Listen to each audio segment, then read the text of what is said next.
fair few of you here, so shall we make a start?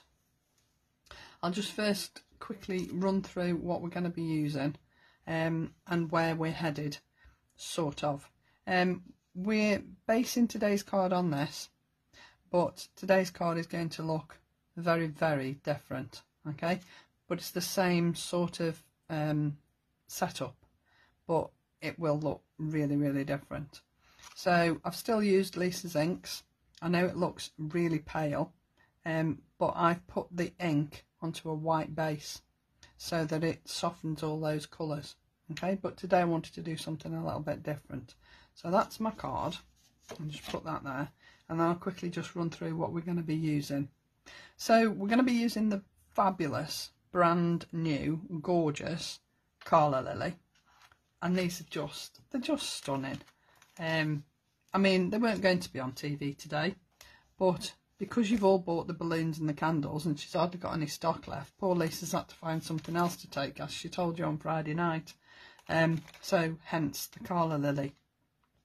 And the design team have worked their socks off to bring you some samples, so thank you everybody that's done samples over the last couple of days. So that's what we're using today. I'm also using, I don't know whether you can see this because of the shine, the Fallen Leaves embossing folder. I've had this for quite a while, and I got this before it came out, so this was one of the prototypes without the packaging, so that's why I can't show you a picture of it.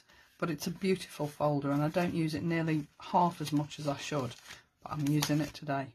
I'm also using the foiled and plain sticker sentiments because I love them, and I just think they're such a fantastic thing to have in your stash. I have used the Sprinkler Twinkle pens on the card that I've already done. Well, the flowers, the stenciling that I've already done, and I'll show you that in a bit. But it just gives your finished picture just that little bit of added sparkle if you want it to. Great set of pens those are. And of course the nested stitch bubble squares, which give me my base for my card. Okay, so those are all the things that I'm using today.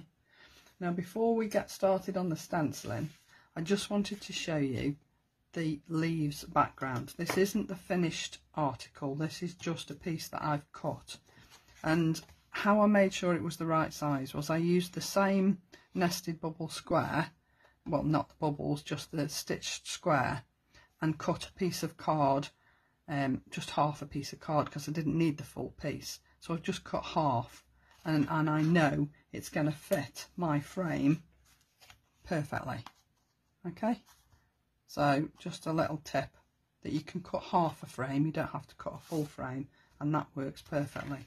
Now you can see I've got some colour on the background here, and the beauty of having the lovely Maria Morehouse in our design team is that bit by bit I remember things that she's taught me over the years, because she used to do craft classes, and I've picked up so much from Maria, it's unbelievable. And this was one of the things that I picked up, and it's called dry brushing.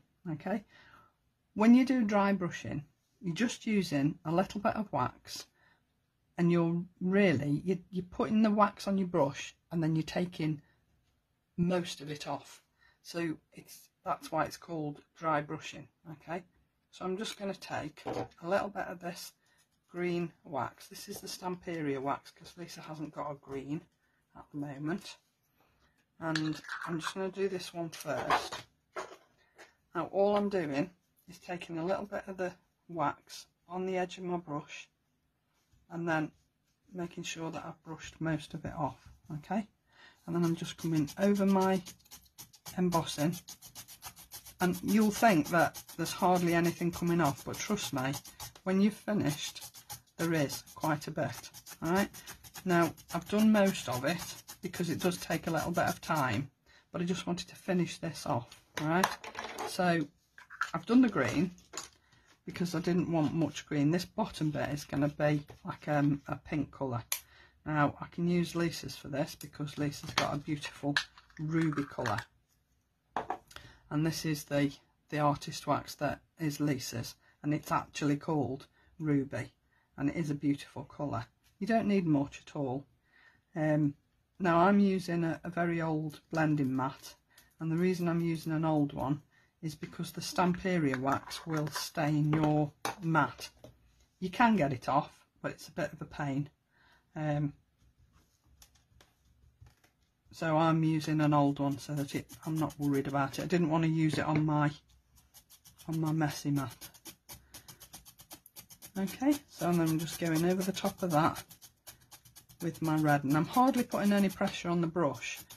The actual wax that's on the brush is doing all the work.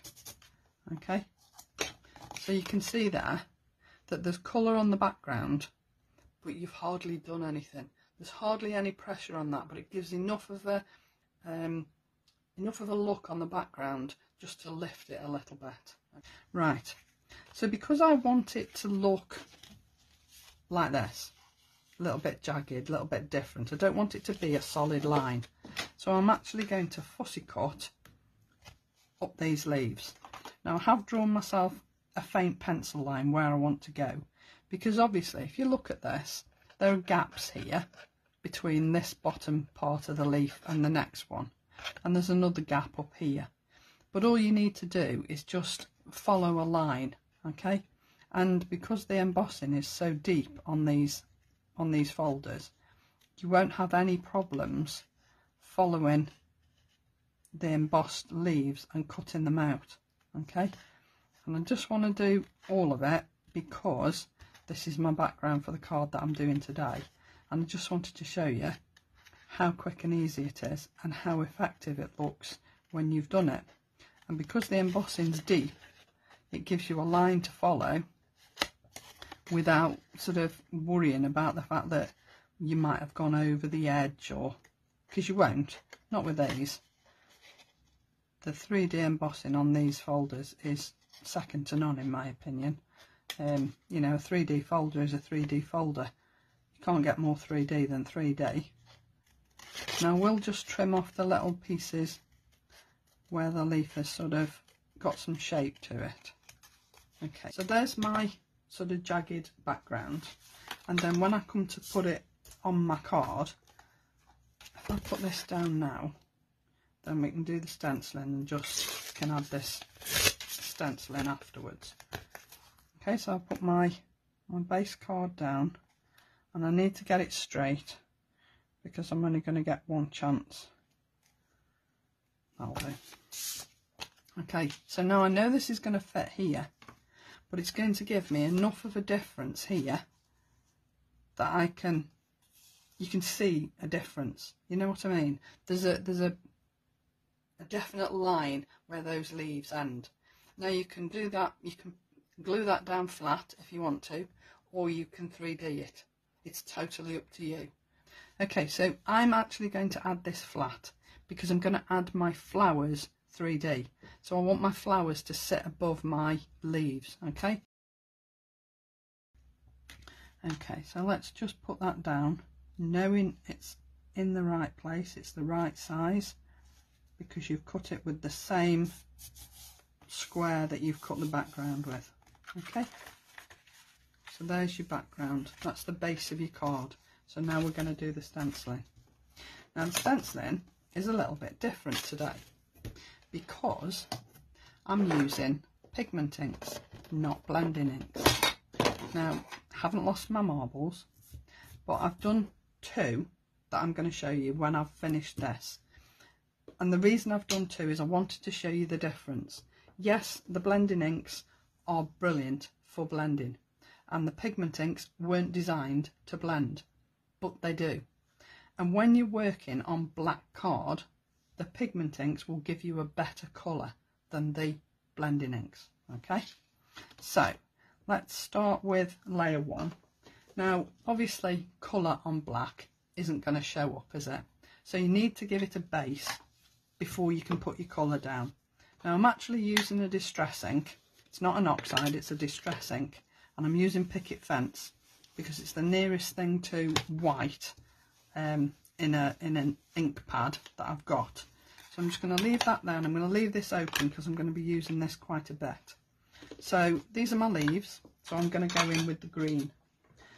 I'm using the same stencil brushes as I use for the blending inks on my pigment inks. Personally, I haven't found a problem in using the same brush, but you know, if you want to wash them in between times, you can do. So I'm coming in with my blending ink. I'm not taking any ink off the brush before I put it down, because I do want this to be quite vibrant. And you'll see that by putting down that Picket Fence Distress ink first, it's giving me a base to add my colour to. So I can ink on black card with blending inks or pigment inks and get beautiful colour. It's not obviously going to show up in exactly the same way as it will on white card, because it's a totally different beast. But I like the effect it gives you. I think it's really clever. Okay, so there's my green for my first layer. Now I'm going to come in with the bow on the flowers. So if I just put my lid back on my green and move that out of the way. Now again, I'm going in with the Picket Fence to start off with. So give me my base to add my colour to, okay? And then I'm going to come in with the colour on my bow. So I'm going to start with Early Sunrise, because I just want this to give me a really nice base of colour. And then when I come in to do the detail, I'm going to come in with Strawberry Sundae. And you will see a difference. It's subtle, but you will see a difference. And you can see again, I'm not taking any ink off my brush. I'm using what I take off my pigment ink pad straight onto my card. But that Picket Fence is giving it a lovely base to cling to. Okay, so I'll just lift that off there. See? Right, number 2. So number 3. Don't need Picket Fence this time, because I've already put that down and I've already put colour down. So I'm now putting colour on top of colour. Alright, so now I'm coming in with the red. Now the difference between the red and the orange is going to be quite subtle. You're not really going to see very much in the way of sort of difference on these, but it will be enough, I think, personally. And again, not taking any ink off the brush, going straight in with that pigment ink. But before I take that away, I am just going to go in with a little bit of purple. This Spice Plum is a fabulous purple. Where's my purple brush?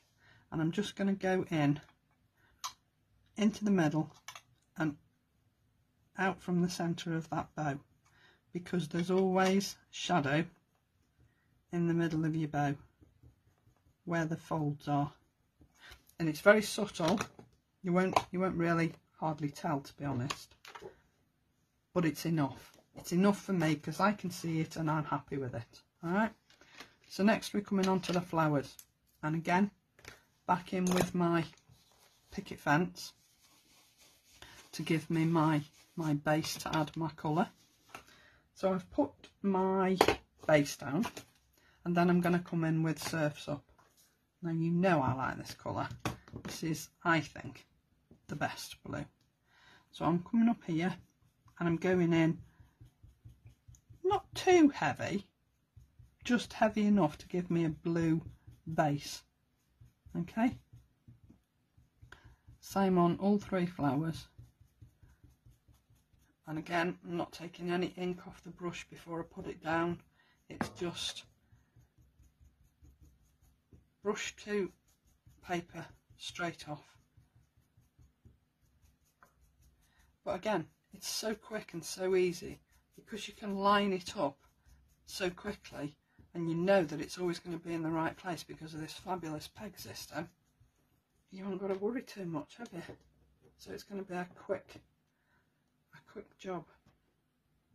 She said, not being able to get the stencil off. Okay, I really like that. I think that's fabulous. I think it looks really cool.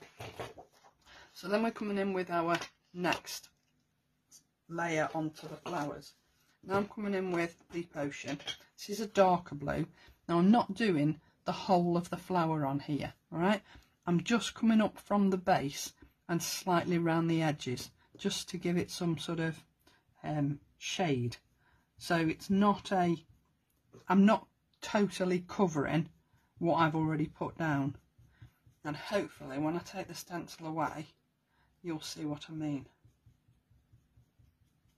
So just coming up from the bottom, and when I take it off, if I'm not happy with it, I can just put the stencil back down and go again, just add a little bit more colour.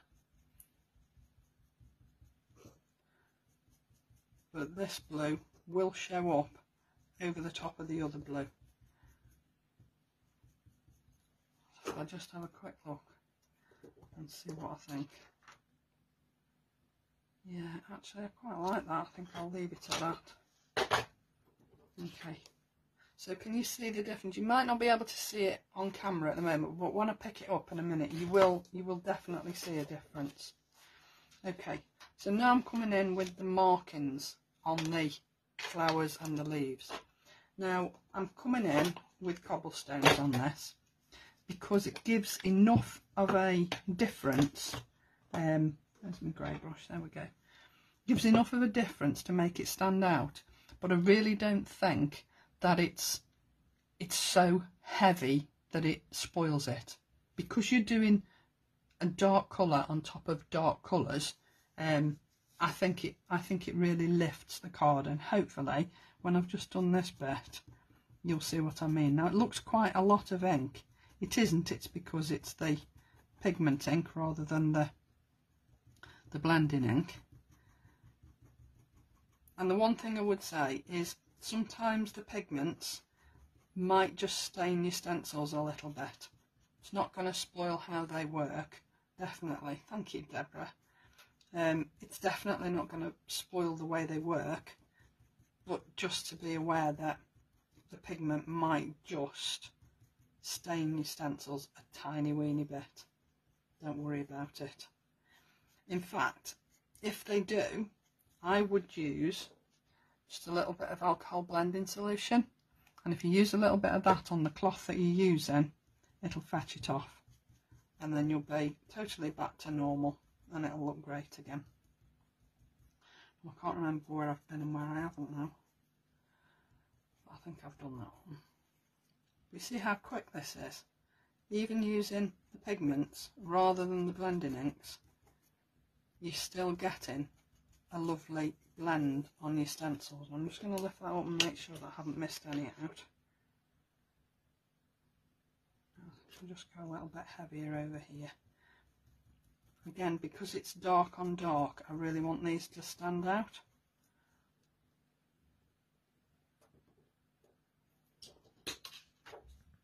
Yeah, just enough to stand out, I think. Now, this last little one is all the centres of the flowers, and I'm using the grey that's still on my brush just to add a little bit of grey base, and then what I'm going to do is I'm going to come in with Early Sunrise, and I'm just going to go over the top of that grey. So it's sort of it's a grey orange, but I just want it to have a little bit of colour rather than it be just the grey. Alright, I like that. Okay, so if I lift that up so that you can see, when you look at the colours on there, there is subtle differences, and I just think it's worth having a go with the pigment inks. If you've got both sets, give it a go, because it's just so different. And this is how I can show you the difference. This one is done with blending inks, okay, and it's still beautiful. It's still really, really beautiful, but because those blending inks have got a really sort of matte finish to them, it gives you a totally different look, don't you think? Now when you cut this and emboss it, it'll look like that. If you use pigments on black card as opposed to the blending inks on black card, you will get a much deeper colour, and it will stand out a lot more. Okay, so this is cut and embossed. Now because I wanted it to stand out on my card, I've also cut the same shape in mirror card as well, and I've backed it onto a piece of mirror card. So when I add it to my card base here, you can see it will stand out against that black background, and it stands out just enough to make it look a little bit special. Okay, so I've already put my pads on the back, and then I can just add that down to my card.